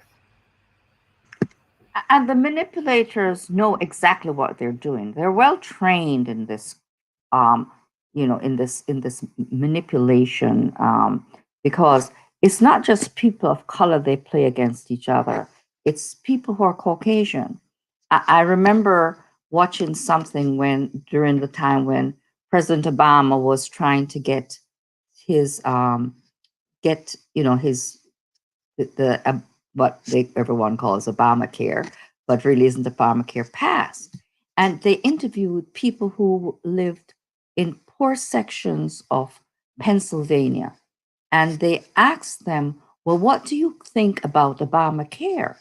And these people who themselves don't have health care said that they're against it because they didn't want Black people to get free health care, not recognizing that they too would benefit from Obamacare. And if Obamacare wasn't approved, they would be denied health care.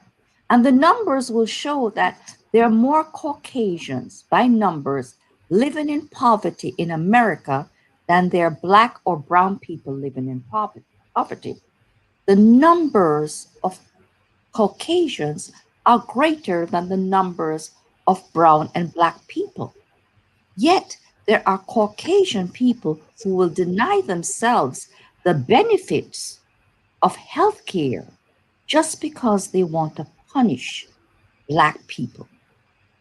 And it's sort of like cutting off your nose to spite your face kind of thing, right?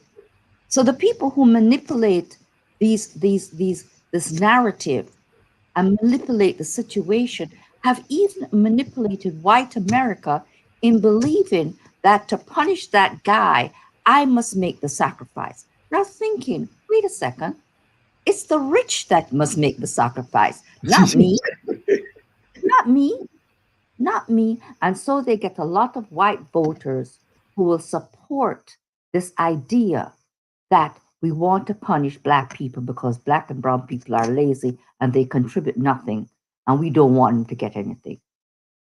And we'll pay the price for it. Rich white America is not paying a price. Believe you me, they're benefiting. There are whole industries created around keeping Black people and poor white people poor. There are industries created around that, right? Nobody talks about at the end of the line. You talk about people who get food stamp. Well, at the end of the line, it's the supermarkets and the people who own the supermarkets who enrich themselves, right? At the end of the line, it's the fast food giants who enrich themselves. not the people who are poor. The money that people get for food stamps or whatever they get is they don't benefit from it. They're not enriched by it. And by the way, I do believe that Black people want and should have good wage earning jobs. But everyone wants to blame Black people that we're on welfare like we're getting rich off welfare. Nobody's getting rich off welfare. You know, it's the story, it's the narrative that's created to make people hate us and want to see us not get the vaccine so we will die. Let me tell you how good that narrative is, Dr. That narrative is so good that one day it is Black people don't work and they're on welfare and they're just using your dollars. Later that day, the narrative is Black people are taking your jobs. You can't be both of them, right? You can't be not working and taking people's jobs at the same time. But the narratives are so good that you can have narratives that are completely contradictory, and yet each narrative is adequate for groups of people to say, yes, that's the problem.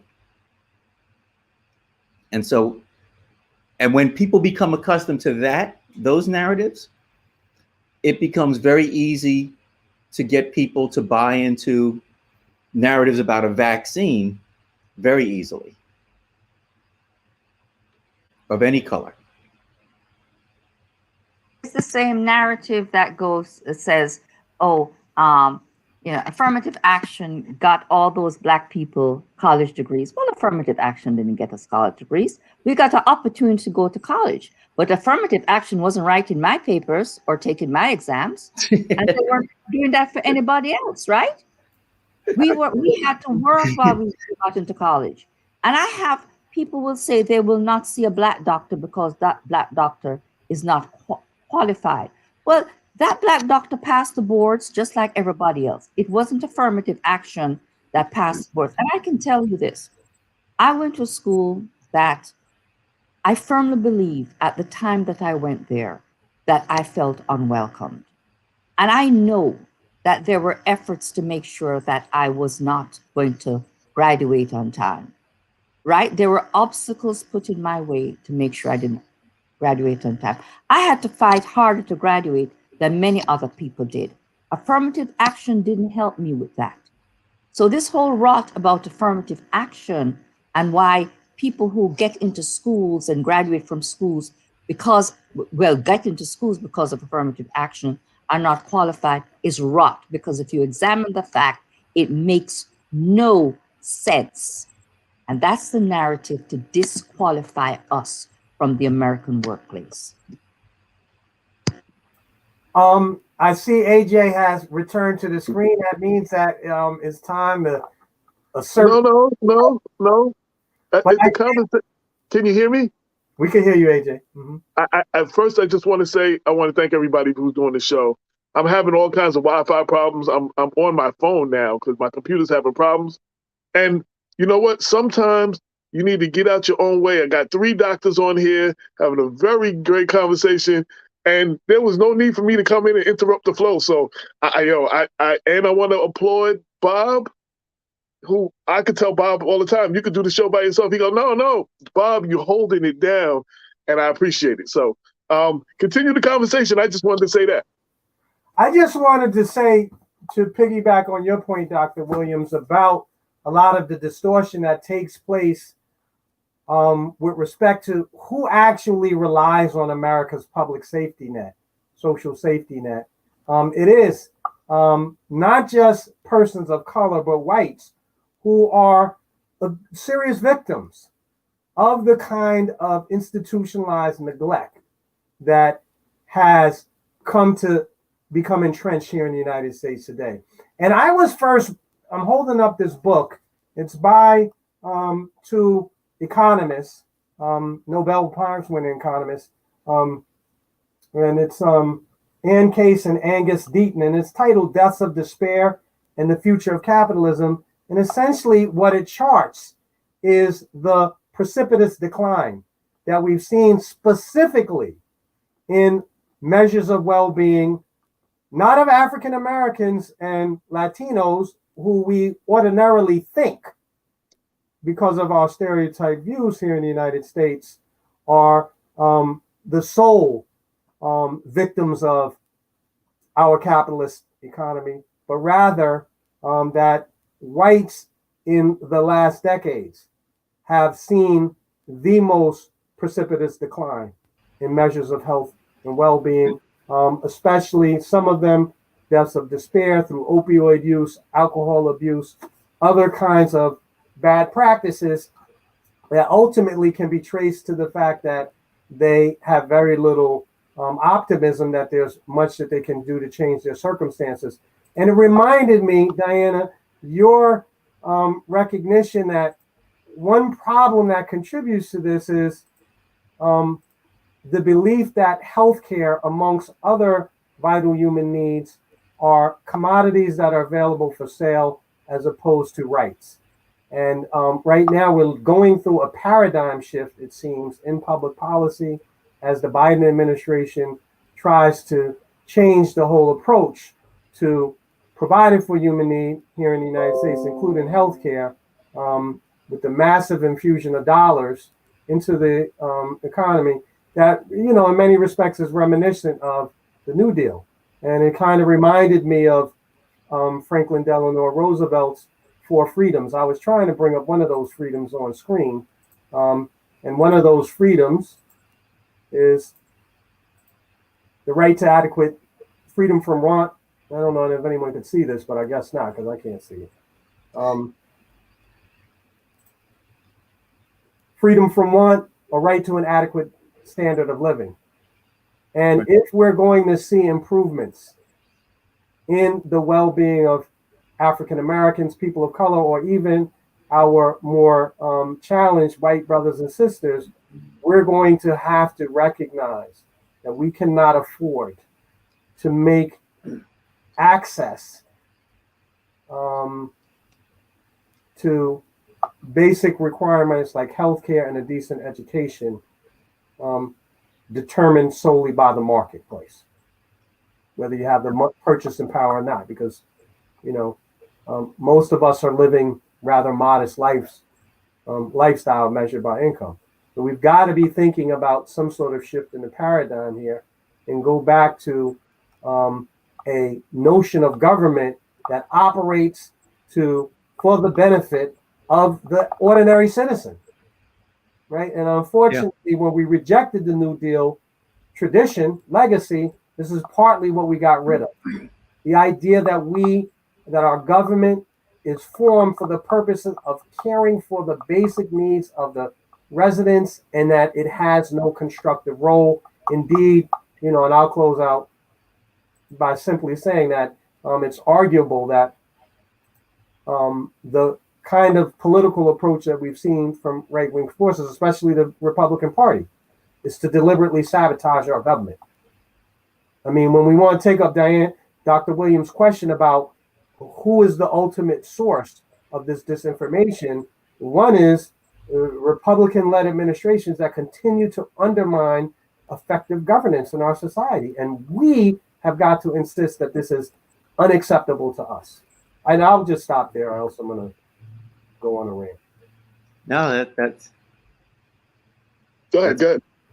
I was saying that's great because it's, you know, COVID has sort of taken a lot of what you said and magnified it, right? So we've seen the wealth gap, which has gotten gigantic. We've seen that accelerate over this last year. And the New Deal was great for everybody except for people of color. So many of the programs specifically were written in a way that either in language eliminated Black people, or for Social Security, the types of jobs through which one would be eligible for Social Security eliminated 90% of the jobs that Black people had. After this passage of the Civil Rights Bill, the Southern strategy has been do not do anything that would give, you could not get a New Deal bill now because that would include people of color. And so, unfortunately, the collateral damage is low and middle class white people who also do not get the resources and the types of investment that are needed to have the type of life one would expect. And psychologically, it's worse for them because they have been under the belief and they've been told that America is going to be even greater for them. We've never had that illusion. We have, we understand it'll be okay, kind of, right? But maybe, but we've never had that illusion that it's going to be something. So when you have this illusion, it's going to be so much greater, and then you get so much less. That's what causes that despair, and that's when you start seeing these substance abuse and suicide and other types of health conditions and deaths occurring. And it's likely going to be, that's something we have to be careful about and watch for, because COVID is going to amplify all of this. And it's going to make it even worse, I think, as we come out of this. We're seeing, super wealthy people becoming even wealthier and more people going into poverty. And we're just going to see more of this happening, particularly in communities that don't take the vaccine and have a prolonged delay in economic recovery and increase morbidity and deaths, sickness in their community that already don't have the resources there. They don't have the hospitals, the health centers in numbers to take care of these illnesses. It's interesting what you said, COVID exposing all these things and magnifying them. That plays into the narrative that this was man-made and this was to take us out and all of those things that people don't trust the system now. That plays right into that narrative. Right. There was a question earlier that came across. One person had asked, what about waiting? For the people that said they're waiting till like May. How sometimes you don't buy the new iPhone when it first comes out because it got bugs in it or whatever. Mm-hmm. And people are talking about, so somebody said they wanted you to speak about, the benefits or the not benefits of waiting.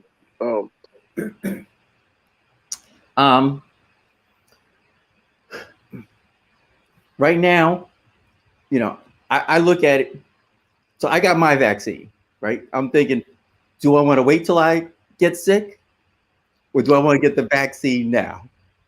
So I'm not as scared. I'm dying. I'm not really worried about being in the ICU on a ventilator. That I don't want any part of. Right? I'd rather not die, but that's not as scary. So right. I think waiting. I don't see any benefit in waiting. I don't see where there's going to be any the risk, the benefit over the potential small safety. There are safety issues with every medication, every vaccine, every medication we take, high blood pressure, diabetes, etc. But the risk of the vaccine versus the risk of being infected with COVID, to me, is like gigantic, that difference. And I don't see that getting any different waiting till May. The only thing that happens between now and May is you have a few more months of possibly getting COVID. What now? My sister, she went back and forth on whether they were going to get vaccinated or not. Mm-hmm. And she talked to her doctor, and her doctor made a point that I can't even debate. Like, it makes perfect sense to me. The doctor said, I can't promise. I can do something. I can help you more from a reaction or whatever from COVID. I can save you from, whatever you would get from COVID. I mean, from the vaccine. I can't promise I can save you from COVID. You know what I'm saying? And right. when she said that was the deciding factor on her and her husband. getting it, because he was like, if I can help you with any side effects or anything that you would get that you would worry about. I can definitely help you with that. I can't promise I can help you if you catch COVID, that I can save you if you catch COVID. Right. And that made a lot of sense. So my sister has severe allergies. Right. And so she was, really concerned. And then when J&J came out and you only had to have one shot, she's like, and didn't appear to have the same allergic risk, but more importantly, now you only have to get one shot. Mm-hmm. So your chance of having an allergic reaction is cut in half. Right. So she said, well, I have allergic reaction, but I'm going to go get J&J. And that's what she did. Right. What now? I just want to say other thing about COVID, right? And I mentioned this before, and this is vitally important. The longer the community waits, the more the chances of variants developing, and variants can develop in any way, so much so that the vaccines we have now may not help with those variants. So that's the big risk about waiting is, yes, you could get sick and you could die, but the variants developing in our community could end up killing more people, even those people who have already been vaccinated. You led into my next question was about can you speak, and we are coming towards the close of the show. I'm gonna do last comments in a minute, but can you speak to the variants that now, because a lot of people, and you may have already, because I was in and out, a lot of people are worried that even getting a vaccine now won't help against all these new variants that are popping up.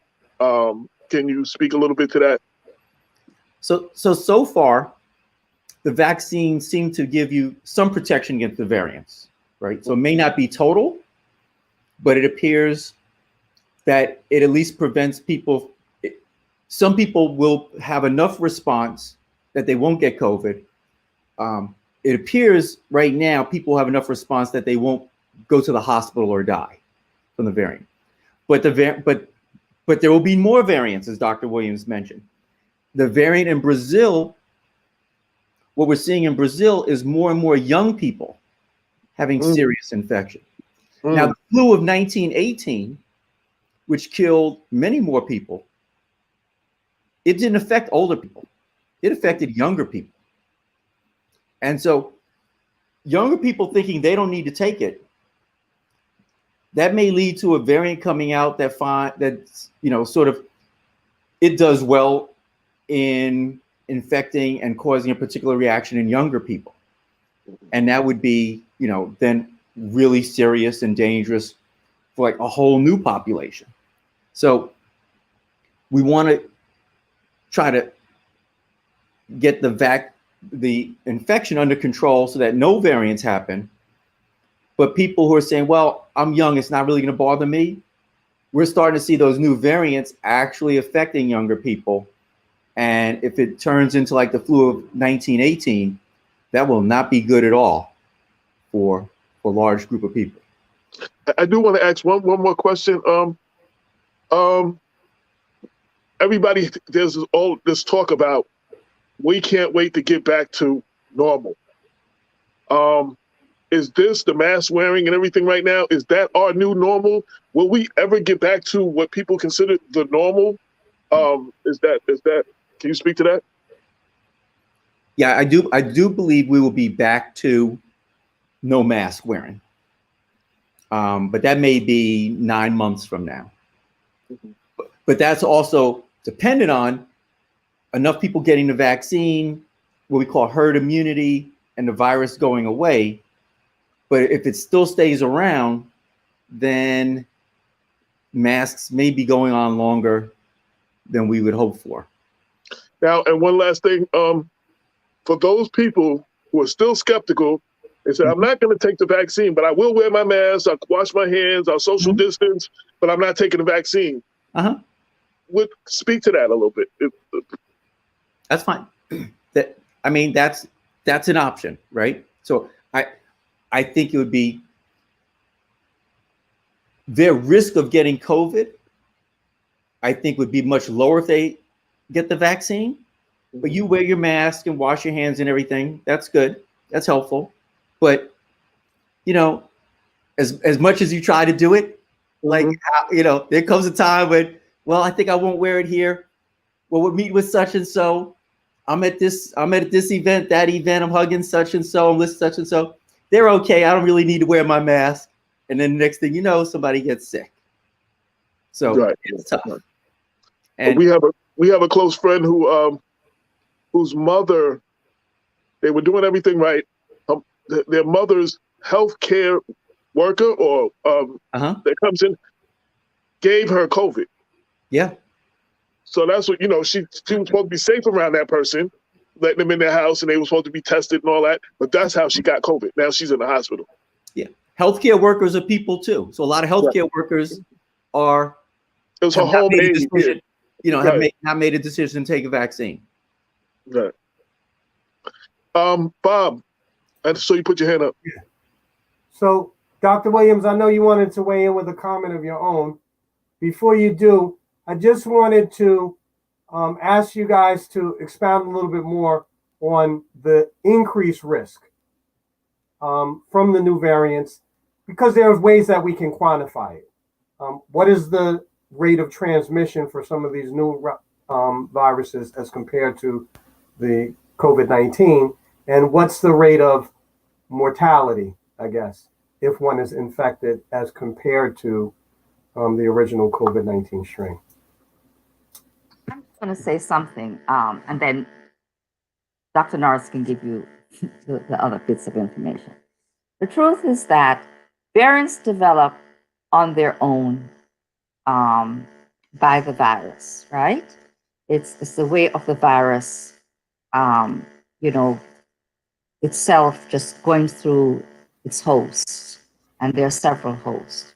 So we know what we know about the variants that are known today, but variants might develop tomorrow. A new variant might be detected, or the next couple of months, or May. That we don't know those things until those variants are tested.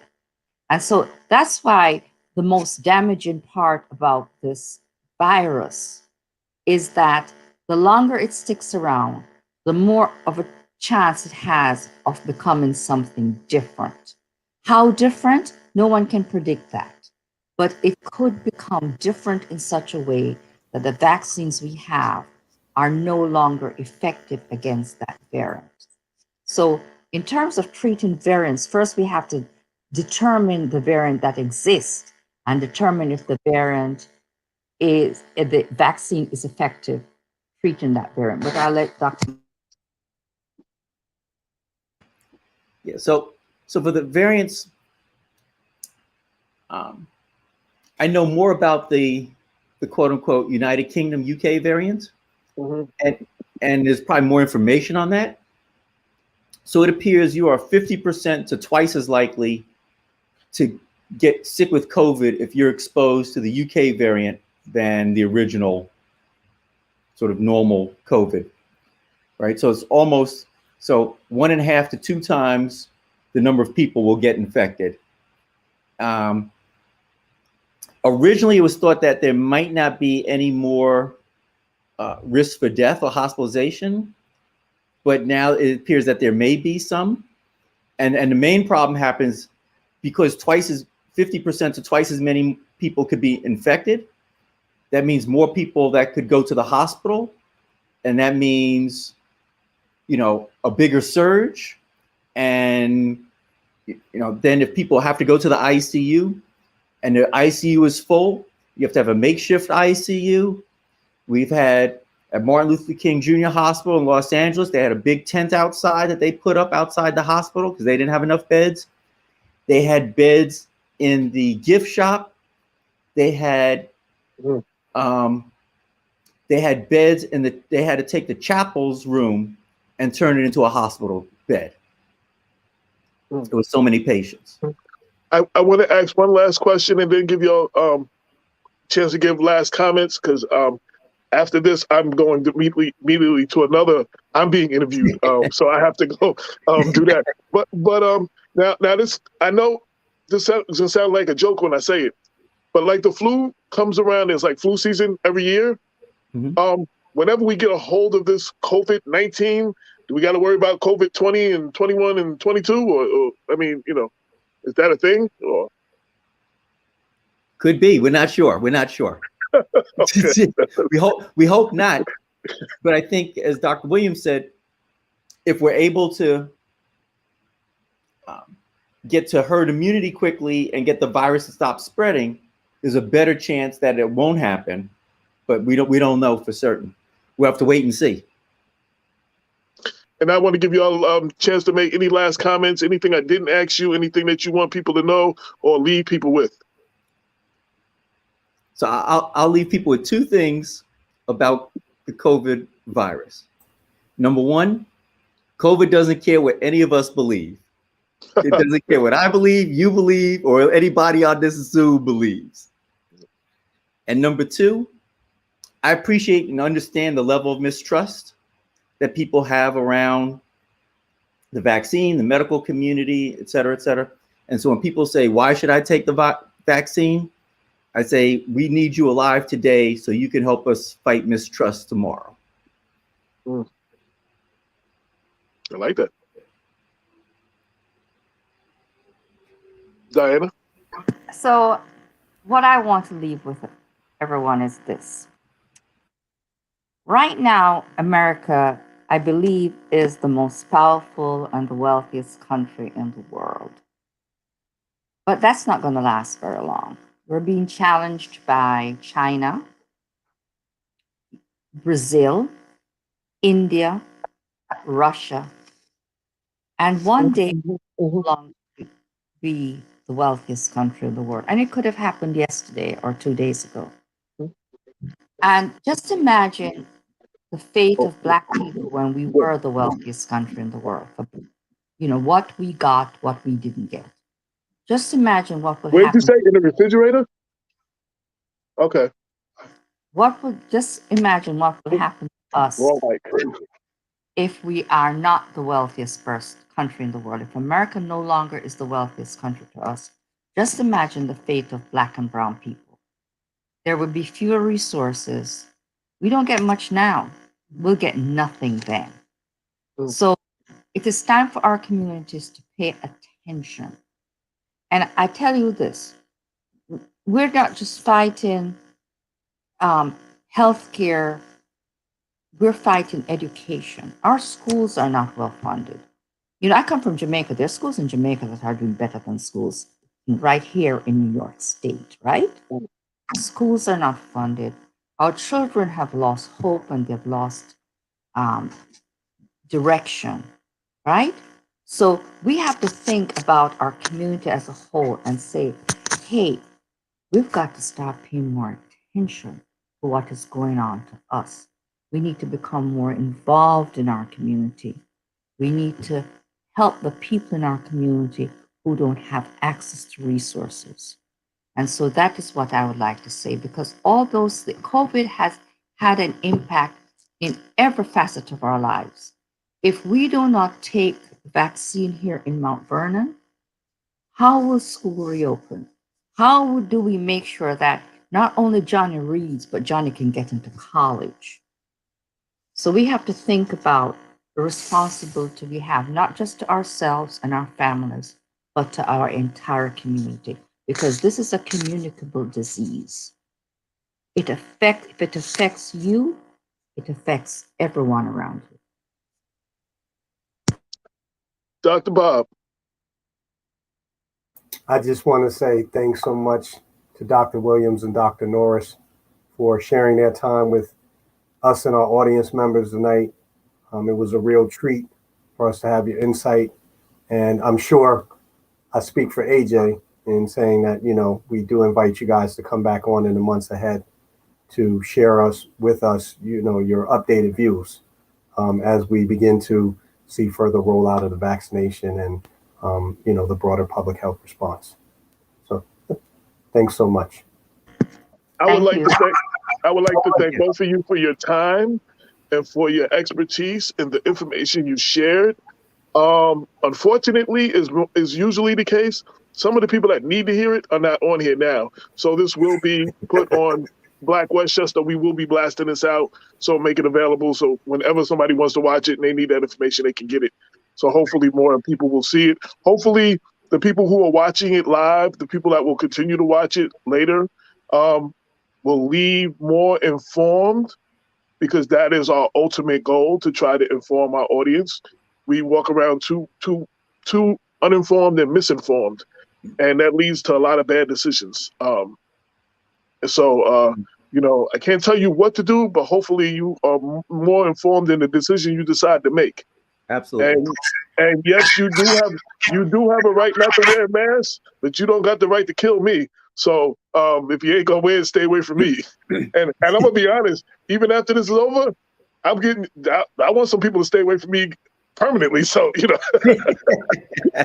your bad energy over there somewhere and just stay away from me. So, AJ, I have to ask one quick question for your viewing audience. yes. I'm interested to know, and the medical community, I'm sure, would be interested to know the reasons behind their fears, right?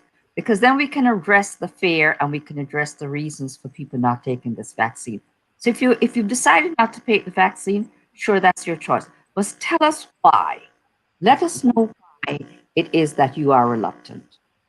So I'll make that easy. So for those who do not want to take it, or still have fears on why you shouldn't take it, please email us at blackwestchester@gmail.com. I'll put in the heading, don't want to take the virus or the vaccination, whatever, fear of the vaccination, whatever. And I will compile them, and I will make sure that the two doctors get it. So, it might help. They might be able to address some fears that maybe weren't addressed today. But I just want to thank everybody again. Like I said, I have an interview. A lot of people might know I used to be a rapper way back in the days. This is the 33-year anniversary of my debut album, and because of that, I'm doing a lot of interviews now. So I'm doing an interview in 15 minutes in Toronto. So over the phone, though, on the radio station. So that's why I do need to prepare in between. But I also wouldn't be. I have to say, I'm glad everybody hung out there with my Wi-Fi issues that I was having. I really needed to reboot my computer, but luckily, the program we use, StreamYard, kept, even though my Wi-Fi was turning on and off, it kept the program running, which is way better than Zoom. Like, you go off, you're lost. That's why I like this program. And I have to say, Dr. Bob, bro, you held it down. And, sometimes when you got three doctors in the room, you need to just sit back and do all the talking and listen. Because I've learned a lot tonight. So, and that's the only way you do learn, by listening. So, Dr. Bob, thank you for a great job. Thank you, Diana. Thank you, Dr. Norris, especially for your time. You did not have to do this. You're speaking on a lot of bigger platforms. So, to speak with us, definitely, I greatly appreciate you. My pleasure. And, with that said, I think that's it. Any last words, Bob? Yes, I will say, Dr. Williams, even though you were wearing your medical hat tonight when you joined us on air, AJ and I have been discussing maybe you and your husband Marvin coming on at some point, or other partners in the development project, to talk about the project we haven't covered it on People Before Politics. And I know AJ, thinks it's one of the important issues that people in the city of Mount Vernon are going to be facing. So that's a way of saying, it's an open invitation, and we can work it on together off air when you guys can come on and talk about the Second Avenue project. I'm sorry. So I do have one last thing to say before we end. March is on the calendar, Women's Month. So having you on, I've been trying to celebrate as many women in Westchester as possible. And my mother always says, give me my flowers while I'm alive, and I want to give you your flowers while you're alive. Congratulate you and big you up for all that you do, what we know and all the stuff we don't even know that you do, and say Happy Women's Month to you. And Happy Women's Month to the rest of all the women out there. Like Black History Month, Women's Month, you can't celebrate all that women are do in 1 month, but this is the calendar month. Black Westchester, we celebrate women and Black people all year round. So, but for the month coming to an end, I wanted to make sure I said that. And with that, you could be doing anything else, but you decide to ride with us, and we greatly appreciate it. This is Black Westchester Presents the People Before Politics radio show, every Sunday, 6 to 8, streaming live on Facebook and YouTube. And with that, we are out. If my computer lets me turn things off, we are out. Peace. All right. We Let's are have a out. good night.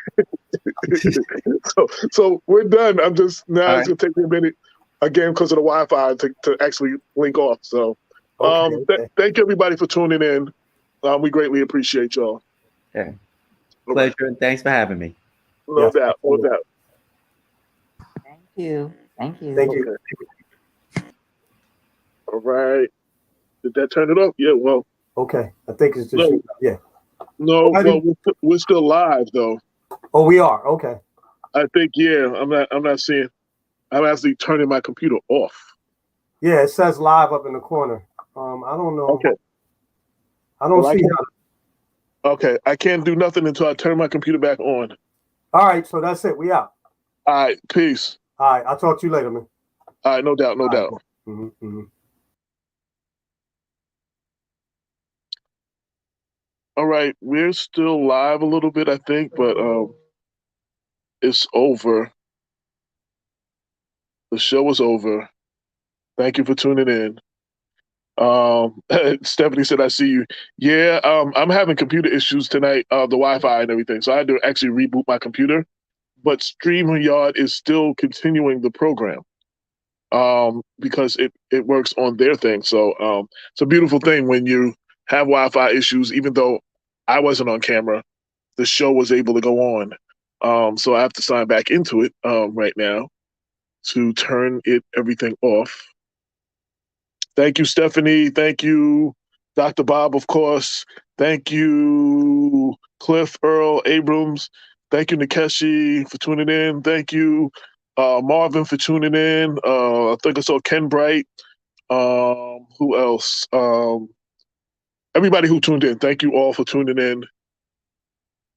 Here we go. We're about to get back up and running. Here we go.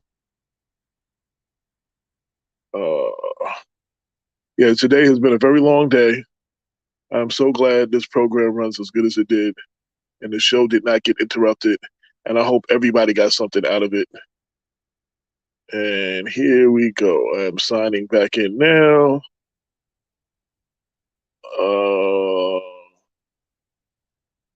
I'm signing back in now.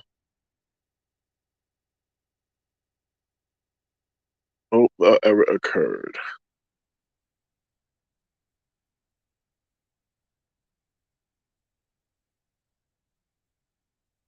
When I put this up, I'm going to edit this part of the show out. I'm going to edit this out. Y'all ain't going to see all this. Okay, now we are officially ending right now. End broadcast.